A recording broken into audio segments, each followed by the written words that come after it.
Timbarany majek wat kidieny mar yowuoyi no lonya diriye tuke mag handball league maduong pachoka mano Bagalap Manyawi Stadium ka tim mar GSU gi mano mar tuk no loyo tukgi.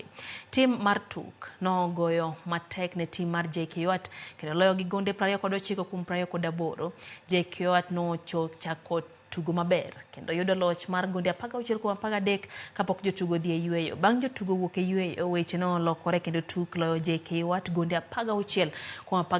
Komachielo tim mar GSU no loyo tim mar Nanyuki gonde 36-26 ka loch margi ketogi machiegni gi tim mar Ulinzi momako thuolo mokwongo. E lig mar Wakeni tim mar JKUAT Ladies no loyo tukegi 2 kendo tieko odiechieng' ma onge loch moro amora.